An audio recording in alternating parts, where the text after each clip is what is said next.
Hari Om, everyone. Welcome to this edition of Chinmay Mission Open Dialogue Series. Today we'll be hosting representative from our Newton chapter and learn more about the chapter and its activities. We'll start with a quick round of introduction. I'll start with myself first. My name is Ashish Batra. I've been with Chinmay Mission Boston for the last 5 years, and I'll be coordinating today's dialogue. My kids attend Bal Vihar in Chinmay Mission Andover, first grade and fourth grade. And I've greatly enjoyed attending the satsang, wherever I can. And we have definitely benefited from these activities at Chinmay Mission. So next, I'll turn to Anuji to introduce herself from Newton chapter and also some of her colleagues. Absolutely. Thank you very much, Ashish. It's a pleasure to be a part of you all and part of this interview. Thanks for inviting me. My husband and I are long-term residents of Greater Boston. We live in Newton. And way back many years ago, we brought our children to Chinmay Mission, first when it was in Bedford and then in Andover, all the way from kindergarten to 12th grade. And from there on, I became a teacher and then now have had the pleasure of being a co-organizer along with Sumana and Anand for the Newton chapter. So let me hand it over to Sumana. Hari Om, I'm Sumana, and I started, my association with Chinmay Mission has been for the past 30 years. I got introduced to Chinmay Mission through my husband after marriage. And through different countries, the one thing that kept us connected was Chinmay Mission, Australia, London, and now here in US. I started out as a parent, teacher, and now I'm a co-organizer of the Newton Center along with Anu. Anand, yourself. Thank you both Anu and Sumana. Anand Rao. So I started my association with Chinmay Mission, I would say almost 33 years back. I was living in Australia. I just finished my university and I got hooked on to Gurudev's Yajna. So I was fortunate enough to attend a couple of his Yajnas in Australia, and then started with the Chinmay Mission, attending all of the satsang and study groups over there. And then, as Sumana mentioned, as we moved to London and then to US in Boston, we were very much associated with it, teaching very much the high school kids in Andover, and then the second adult satsang there. And then we moved over to Andover, from Andover to Newton to start the satsang group here. Thank you so much, Anand. I guess the first and most obvious question, when did the Newton chapter start and why? Yeah, we started here in wherever we are located right now, where we have our Sunday programs, which is LaSalle College, way back in 2014. And when we started then, we were just about 19 students. And by the end of that year, we were at 40 students. And now fast forward 7 years later, and we are about 150 strong kids in our group. So which has just been fantastic. Newton has a very unique demography. We are at the intersection of where 95 and 90 come together. And so it's a very easy commute to a number of different towns, Cambridge and Lexington and Brookline and so on. And there's a growing number of second generation Indian families in that neighborhood, mixed culture families, and then in Newton as well as in all of the suburbs. And many of these families felt that, just going every Sunday all the way to Andover is a long 40-minute commute. And so several families requested that we start the BV program here in Newton. And that's how we started. And the feedback has just been very positive. All of the children basically come together, get connected to their Indian roots and culture. The families come together as a community. And there's just been a fantastic community spirit. And we've all been coming together very, very nicely. I like going to Bovihar because I get to see my friends, we get to hear stories, and we learn about the alphabet. But not like A for apple, no. It's like A for aspiration, B for brotherhood, and all that. I like going to Bovihar because it's a great learning opportunity to go to learn about my Indian culture and Hinduism, and I also like seeing my old friends, and I like seeing new friends. And for us as parents, it's been really great to be in the Balvihar community. We've had the kids start from pre-K, and they've learning sets of ethics and morals that we learned when we were young, and it's just great to have them be in this community. And as a parent also, it was nice making friends, new friends with like-minded adults, and to join in this new community. It's been great. That's great. That's great.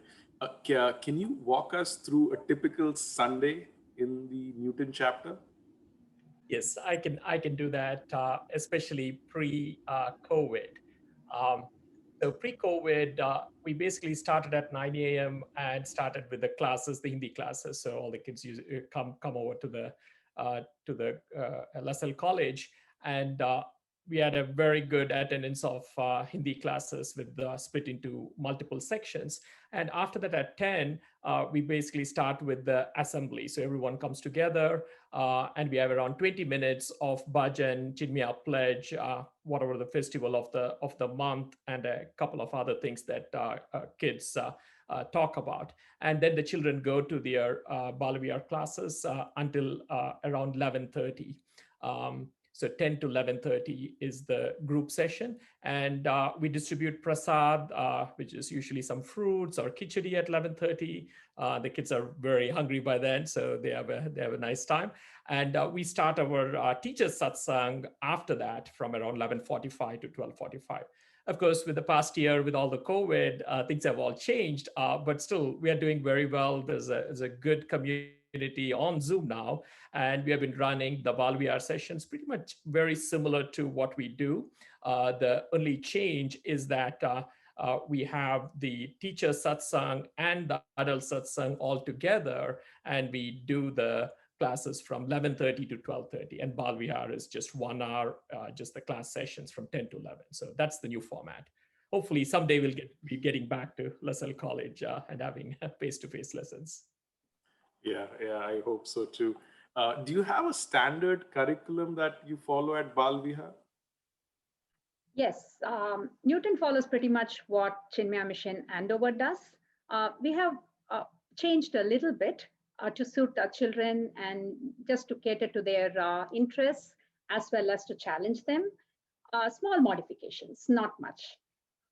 In the elementary school from pre-K to grade 3, we mainly focus on love for God. So we teach them Ramayana, tell them stories of Bhagavatam, Krishna, Hanuman. And so the kids are so excited. And in fact, these days, because of all these videos and YouTube videos and all the serials that come, they know the stories like in and out, but still, they want to hear it again and again. And the teachers, even if they miss one small subsect of a story, the kids will remind them, oh, you missed that part of the story. So they're really excited. And as they grow, Rama is their hero, and Hanuman becomes their Superman, and Krishna is their friend. And all these, when we talk about goddesses, and during Navaratri, especially all the festivals, goddesses they are taught to respect their mother like a goddess. So they cultivate this love for God. And then slowly from there, we move on to grade 4, 5, and above. They start thinking a little bit more.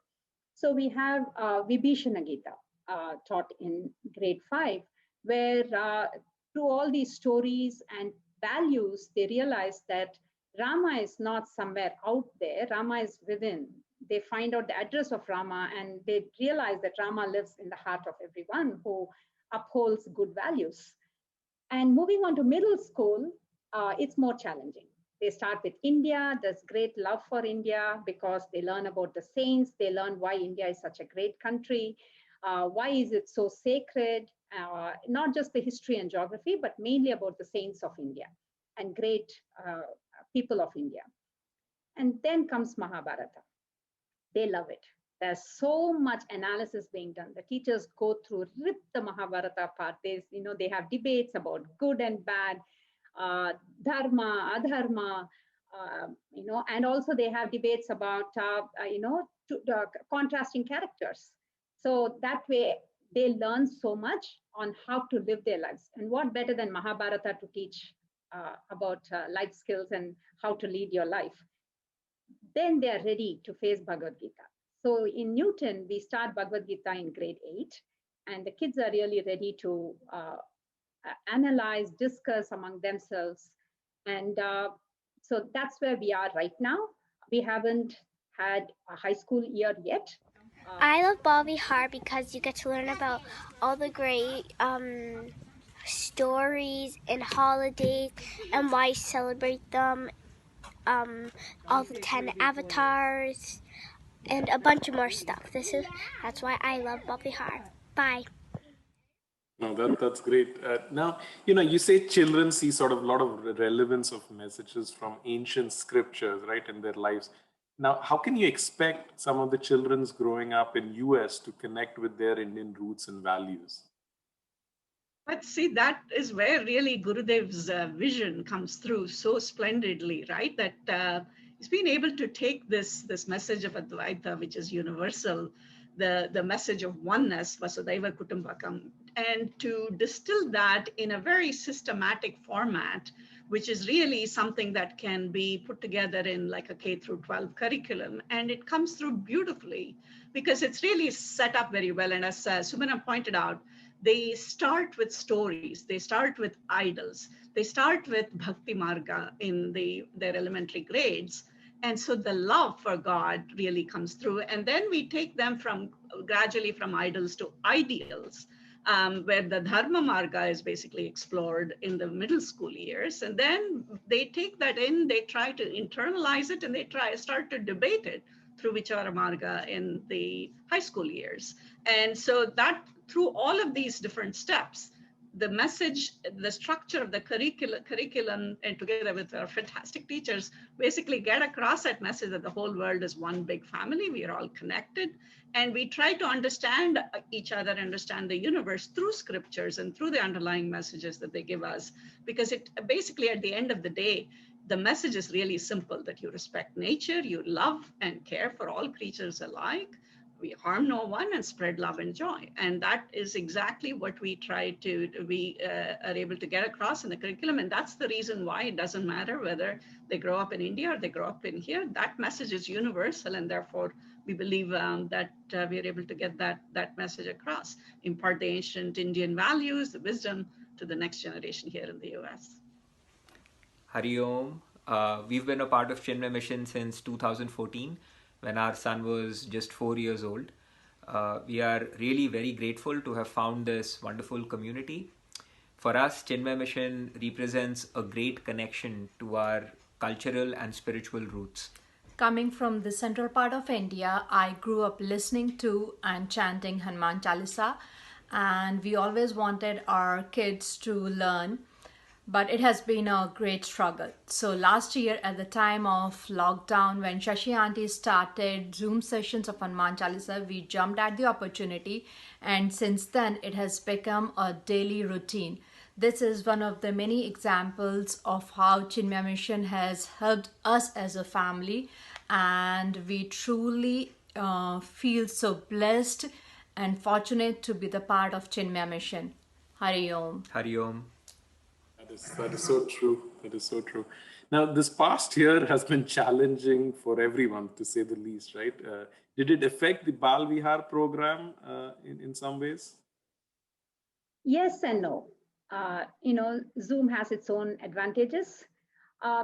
Once pandemic hit in March and we had to go through this lockdown, we never wasted any time. We didn't miss a single class.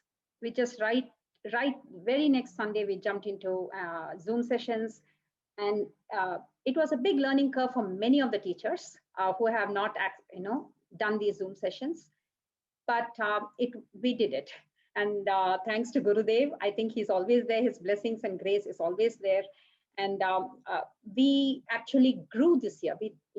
Last March to June was our introduction to Zoom sessions, virtual learning.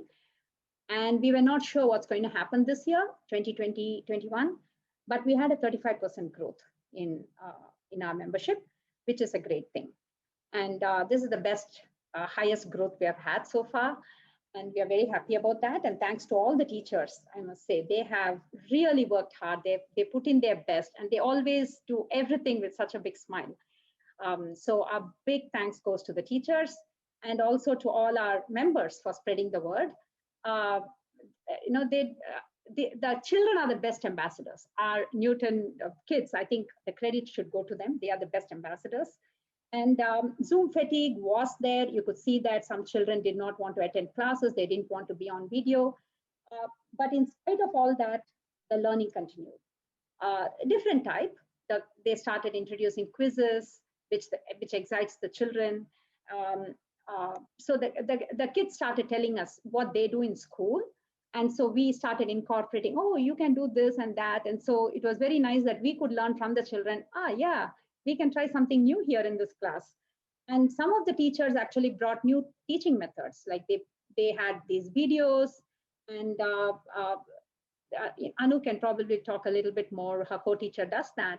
But this is how we adapted to Zoom so easily. And I must say the biggest advantage of virtual learning has been attendance. Almost every class we have 100%, close to 100% attendance, which is a great. Yeah, if I may add to that, so one of the things that we were conscious of, as Sumana pointed out, with the Zoom fatigue, right, to not really stretch it over 90 minutes, we reduced it to 1 hour and just be a lot more efficient. And we kept changing the pace. So part of it would be, of course, instructional, but part of it really becomes discussion oriented. So open it up to Google Drive and have ed puzzles, and they have this different software where you could have a very interactive quiz type of experience, and so the children participate, and it's a change of pace, and so the active learning methods are continuously being introduced. And actually the Zoom format really helped to get that across, because we have their undivided attention instead of them getting distracted, and all of that we made full use of in that 60 minutes. And yeah, no, we've not missed a beat. Namaste, my name is Anita Gopalan, and we are from Newton, Massachusetts. We've been involved with the Chinmaya mission for the last 7 years in the Newton chapter. This is something that has become an important part for our family. The kids really look forward to on Sundays attending the sessions on various different topics. It's been an important journey for them to know their own Indian origin, the culture, different principles, and their own identity. We as a family get a lot of opportunity to talk about different principles in different contexts, share the stories that's been happening in the classes, and the learnings that they've been exposed to. As part of the parents, there's also a satsang group that I'm an active participant of, where you kind of get to dive deeper into different Vedanta principles with like-minded individuals. Namaste, this is Ria Santanam from 6th grade. I have loved everything that I've learned since my time being at Balavihar. From Bhagavatam to Ramayana to states of India, I really learned a lot, and every lesson has me captivated. For example, now we're learning about Indians, and basically what I took away from this lesson is that India is so unique, and all the aspects such as religions, holidays, languages, what people celebrate, it's so unique, and all of them just make India, India. Hi, I'm Arav from 8th grade, and we've been learning a lot about the Mahabharata and about Dharma, and it's been very interesting to hear about the stories and the events, and then talk about how they can apply to our lives and how the principles can apply to us as well. And we also have very interesting discussions with each other, and it's very interesting to meet new people as well and talk a lot about these important topics that we can also kind of digest them as well with other people, and it's very helpful to do that. Hi, and I'm Ram Santanam. As a parent, we can truly say the mission of Balavihar is to grow, develop, and inculcate the values. And we can clearly see over the last 7 years how they've really grown. And as a parent, growing up in India, it's also a good refresher for us to learn about our own culture in a deeper insight and how it applies to life in the US. One of the other things as a parent, there are a lot of opportunities to volunteer. For example, I'm part of the registration team that helps bring in new families. So there's a lot of opportunities to teach, register, and do other volunteer activities throughout the course of the year. So we truly recommend looking at Balavihar in Chinmaya Mission Newton. Thank you. That is fantastic. Yeah, I can relate to the Zoom fatigue with my children's initial periods, but yeah, they managed to get through very easily after that. Now, you told in the beginning that you have satsang for adults, parents and teachers. What do adults learn in those sessions? Yeah, we see the adult satsang as very much a continuation, as what Anu was saying, the continuing the learning that people have, except that when it comes to obviously at the adult satsang, it is much more discussion oriented. So we initially started with Gita. We went chapter by chapter, 18 chapters, a couple of years. We finished it around 18 months, right? So a chapter a month is what we had. And then we moved on to Upanishads. So we have done 9 out of the 10 Upanishads. So I'm still waiting for the final one, which is the Mandukya Upanishad, which is the pinnacle of all the Upanishads. And what we have done is we have been trying out new formats in the past year. We have taken Gita from a very different perspective, combining some of the management and scientific techniques as well. So we are looking at it as very much a maturity curve where people start off in a very secular way. What are the things that Gita has to offer, moving on to a seeker, like most of us in the satsang, and then of course the seers, right? So we have split it up in a different way, addressing many of the key themes. And it's very much a dynamic group, and we have a very eclectic group of people always wanting to discuss, highly trained professionals in various areas.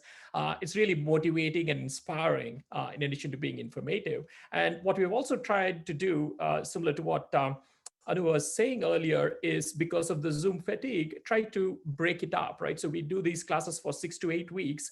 And after that, we invite the satsang members to join and take some sessions. Basically, how have they applied what they have been learning? It's not just about learning the scriptures, it is how they are applying it in their workplace, at home, with their children, with their spouses, so that it becomes much more of, hey, just let's share our journey in the spiritual path, as opposed to just hearing one way from a teacher. So that has been very useful as well. And trying out new techniques, we have been continuing to do workshops, and some of these special satsangs. We have Shashiji come and teach us on a couple of topics. Dilip ji has come, and we have also done online workshops with Miro board and a number of other techniques, which again keeps the people really motivated. And the other aspect, again, since Zoom, we have had the teachers and the adult satsang together.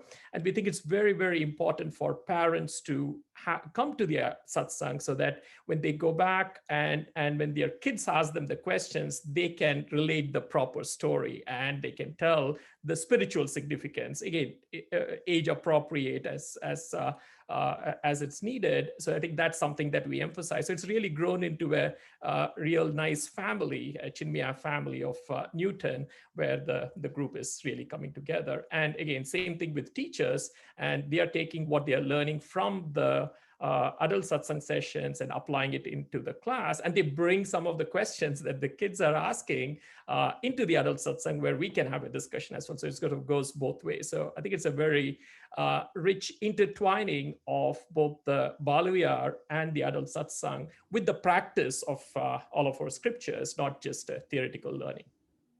So if I may add something to that, if parents don't attend satsang, we have heard quite often parents coming and asking us, we have no clue what the kids are talking about. So the kids know more, kids love it. And then they go and ask the parents, and if they don't know the answers, it's almost like, you don't know the answer. So, which is a good thing for the kids, but not really good for the parents. And that, I think, is very important for the parents as a family when they come and do the entire program, Balavihar, Satsang, and also volunteer in other activities. We feel that the family stays the entire time. The kids stay up to their graduation. And that is a big advantage of coming to Satsang. I am an ICU doctor in Southern Massachusetts, and I have been attending the Boston Chinmaya Mission for about 4 years now. I wanted to say a few words from myself and the frontline workers. As everybody is aware, it has been a challenging time for all of us, including the frontline workers. It has been extremely difficult with the COVID pandemic. And the adult satsang that I've attended for 4 years has helped us during this process. So I want to reiterate what happened with us in March of 2020 when the pandemic hit and the first cases of COVID-19 started arriving. There was a lot of anxiety and fear in the hospital, but particularly in the ICU, where the team was worried. At home, my family, my wife, and my son were also scared. My wife kept asking if I wanted to continue with the same type of work that I'd done for so long, and if this was the right work that should be done. At this point in time, I thought about the Gita and the Upanishads that we had learned. I thought about Arjuna in the battlefield, who also faced enemy. He stuck to the path of Karma Yoga, and I said to myself, this is my path. This is the time to be a Karma Yogi and do the actions to the best of my ability and not to worry about the success or the failure. So I continued to do what I do best. I said my prayers every morning and proceeded into the ICU every morning. I also thought about the Upanishads that we had learned about, which said, Aham Brahmasmi, and deep down that you are the eternal consciousness and not the body, mind, or the intellect. And you are all pervading, and you can never perish or die. And when I thought about that, it gave me more strength. So keeping all these things in mind, I think that as a frontline worker, the learning of the Upanishads and the Jnana Yoga has taken me in the right path and shown me the strength, or given me the strength during these difficult times. Thank you. So what are some of the other classes you offer in Newton chapter? So we also have Hindi class. Actually, we start the day Sunday with the Hindi class at 9 o'clock. We have fantastic teachers. The coordinator for this Hindi program, he is a second generation Indian, and he is actually learning Hindi by teaching. So it's amazing how he teaches, and the curriculum they have come up with is so interactive. They're always upgrading themselves, so using different apps. Actually, one of the teacher created a new app to teach some of the, I think, vocabulary for the children. And this year, we have 60 plus kids. There are 4 levels of Hindi class, and we have, I think, 10 teachers, 10 Hindi teachers. It's fabulous. It was so nice to see so much interest among kids to learn a new language. And the Hindi teacher had the coordinator, his name is Dr. Vikram, and he had something to say, which I will read out. It's a quote. This is by far the richest year we have ever had in the Hindi program, thanks to all the Hindi teachers. So this says it all, sums it all. Yeah, can you tell a little bit about some of the seva activities that are in the?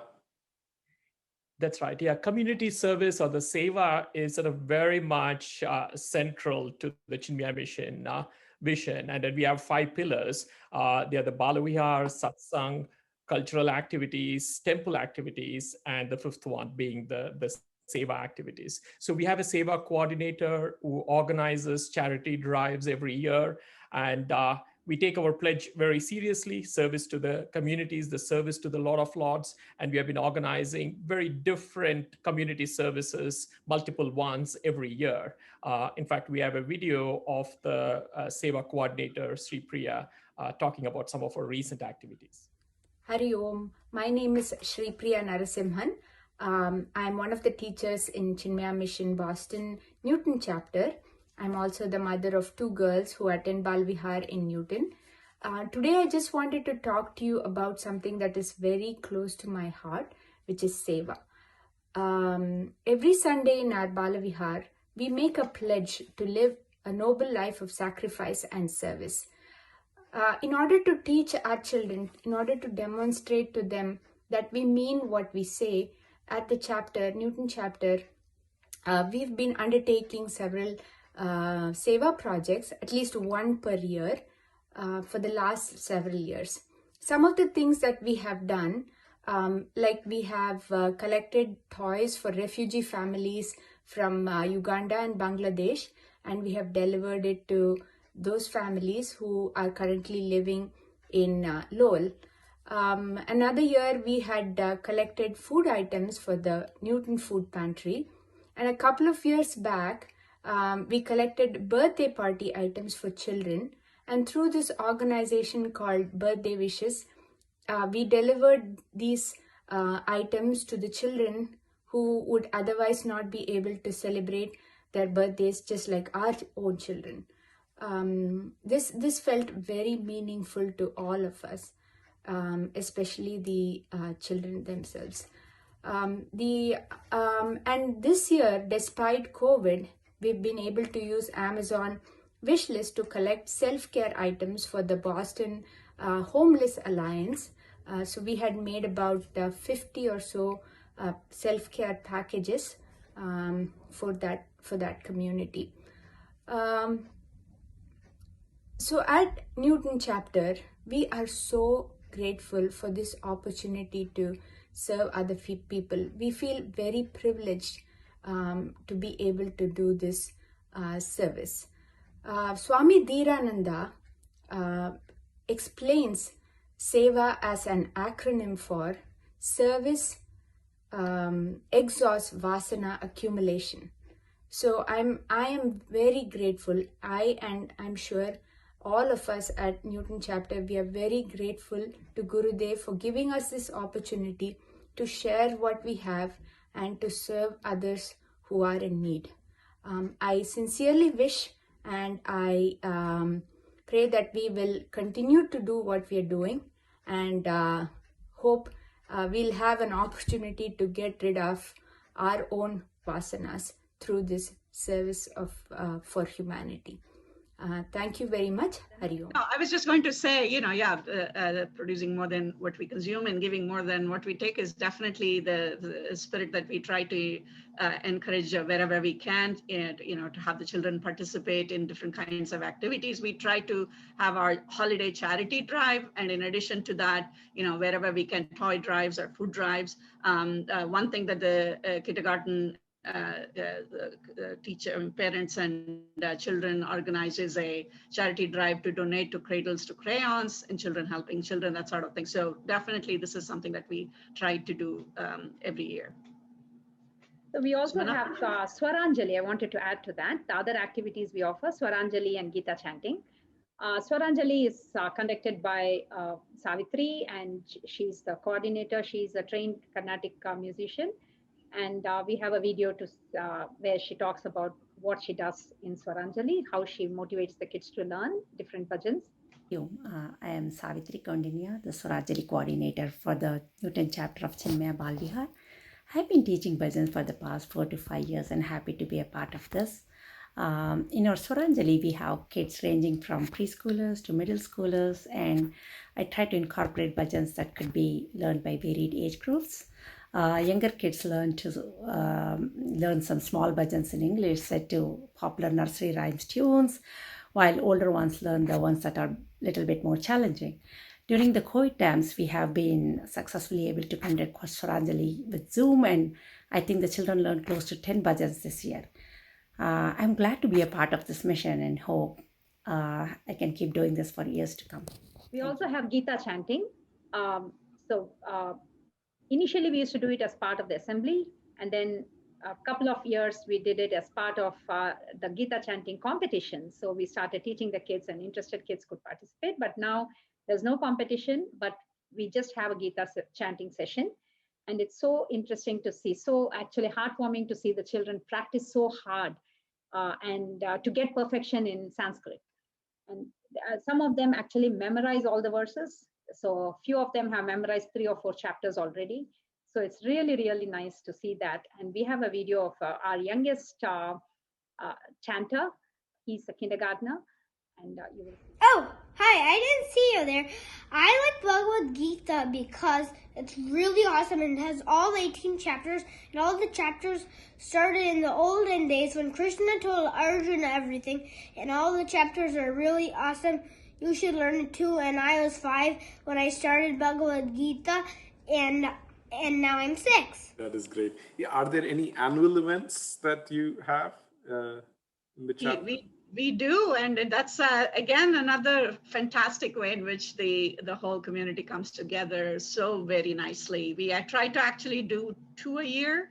Of course, one is Diwali and the other one is Holi. And of course, pre-COVID, we used to have a potluck where it was just this is to see the spirit of the community and the families is just incredibly heartwarming.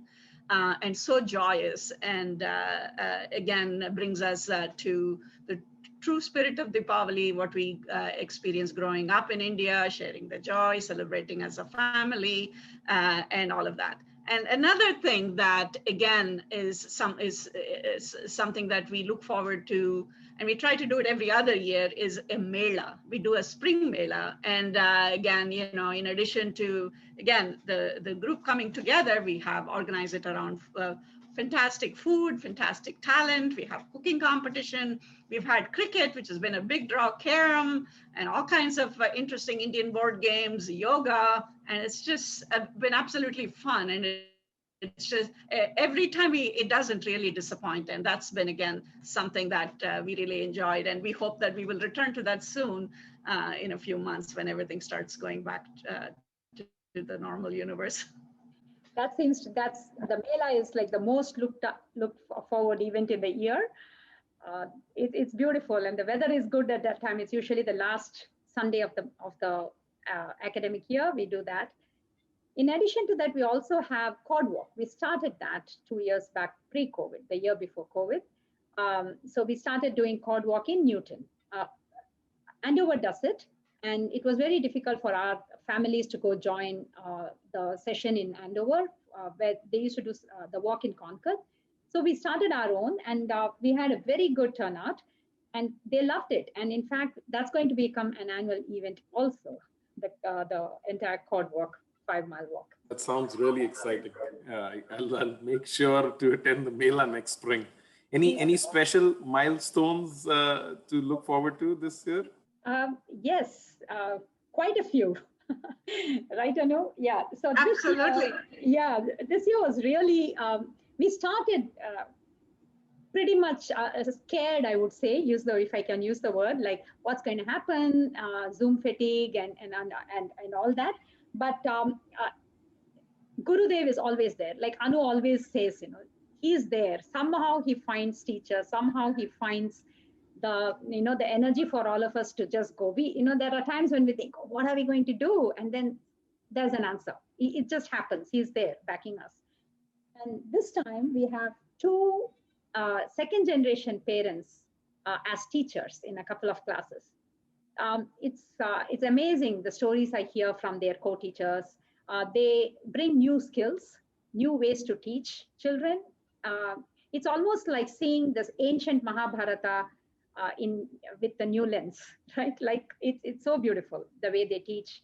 I think it's very important we move in that direction, and they are able to connect with the younger kids very well. So we have a lot to learn from them. We welcome more second generation parents to come and teach. We've also had another first, and probably I don't know, maybe across Boston, first mother and son co-teachers. And the son is, of course, himself as a product of has gone through our Newton program, and it's just been awesome to see that. And he has just blossomed so wonderfully, and to now teach along with his mom for 4th grade, for instance, has just been so very nice. And the other milestone, the biggest, and we are very proud of in Newton, is we have our first Balavihar graduate. So though we don't have a high school program, she's always been, she says, I have always been the oldest kid in any class I go. So even this year, she sits with the 8th graders in the Bhagavad Gita class, and she participates. She brings in a lot of experience to the class. Hi everyone, my name is Lavanya Senthil, and I have been attending Balavihar with the Newton chapter for around 6 years now. I recently attended the graduation ceremony in Andover, where we performed a puja and then were initiated into the CHIC program. It was a great experience. There are a lot of things that attending Chinmaya has taught me over the years, but one of the things that really stuck was the concept of Dharma. Being able to identify my dharma in every situation has helped me in making good decisions academically and socially. And it's a life skill that I will definitely carry with me through college and even beyond. And plus, Bala Vihar classes are fun. I went from doing skits to different stories to having more complex discussions with my class, and I can say that I learned something new every single week. So to students, even if you hate getting up on Sundays, attending Bala Vihar is a great investment for your future. Thank you so much. I think this has been a great session. Anand, Anu, Sumana, I think I've learned a lot about the Newton chapter, and I'm hoping our viewers would have, would learn a lot from these sessions. And once again, thank you very much for highlighting what all Newton chapter has to offer.